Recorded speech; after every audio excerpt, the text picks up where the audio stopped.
Bien, bonsoir à tous, monsieur le maire, cher Régis. Je suis très heureux d'être parmi vous. D'abord, merci de nous avoir invités, de m'avoir invité en particulier. Je m'attendais un peu à des vœux dynamiques, venant de toi, Régis, on te connaît un petit peu maintenant.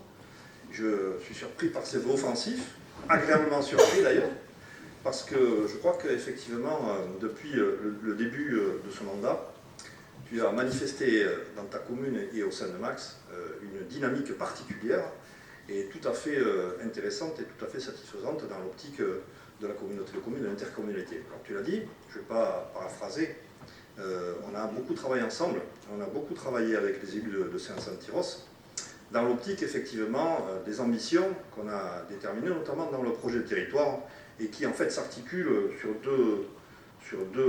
deux ambitions. La première, c'est d'avoir un territoire qui offre une mobilité satisfaisante pour tout le monde, respectueuse, satisfaisante et sociale.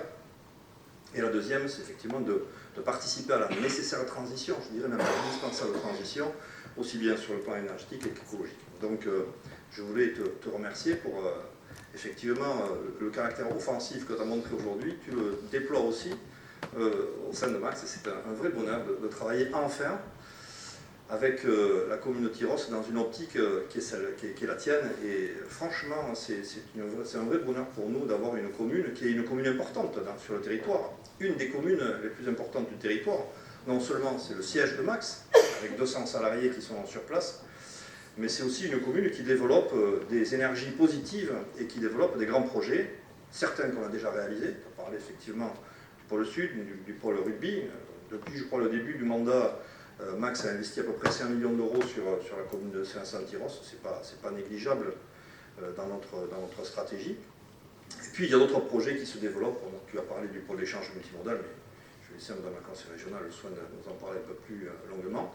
Et aussi d'autres projets comme effectivement l'usine Belloc. Alors je suis très ému quand je parle d'usine Belloc parce que figurez-vous que c'est quelque part quelqu'un de ma famille qui avait fondé cette usine, et donc j'en suis à chaque fois, j'en parle avec un peu d'émotion parce que tout petit, j'allais voir à la famille Belloc avec notamment ma grand-mère. Voilà. Donc j'étais très heureux d'y revenir et de voir qu'un projet à vocation collective pouvait se développer à partir de cette entreprise qui a été une entreprise très significative sur le territoire hollandais et même au-delà. Voilà, donc moi, je ne vais pas m'éterniser, je pense qu'on a beaucoup d'enjeux ensemble au niveau de la communauté de communes avec Saint-Santiros.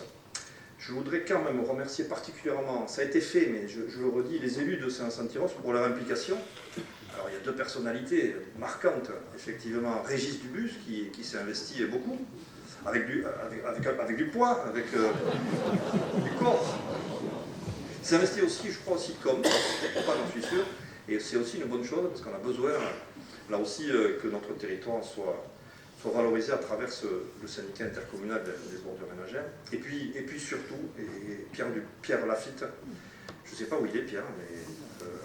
alors avec Pierre Lafitte, on a une histoire en commun, c'est le CIS, ça a été dit, on a été en difficulté, le CIS a été en difficulté, tu l'as dit Régis, pendant quelques mois, et on a assuré ensemble, avec Christophe Arondo et Delphine Galin, on a assuré le comité de direction pour permettre, et on s'est posé la question, mais on s'est décidé, ça a été une volonté politique, et pour permettre de rester, que ce service reste dans le giron public et ne soit pas privatisé, comme c'est le cas dans d'autres secteurs, dans d'autres départements.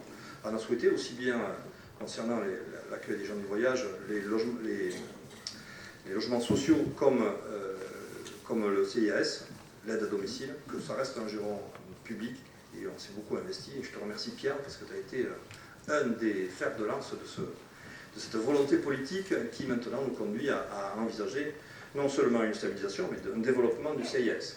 Voilà, donc merci à vous tous.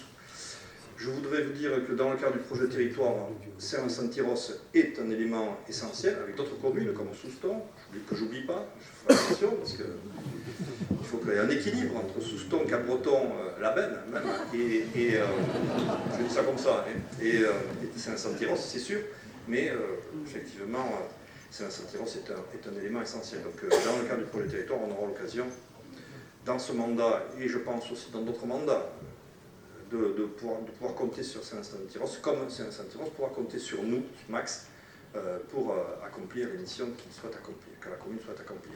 Et alors, je voudrais terminer au nom de la communauté de communes, mais aussi à mon nom personnel, vous souhaiter à toutes et à tous une bonne et heureuse année 2023. Je vous remercie.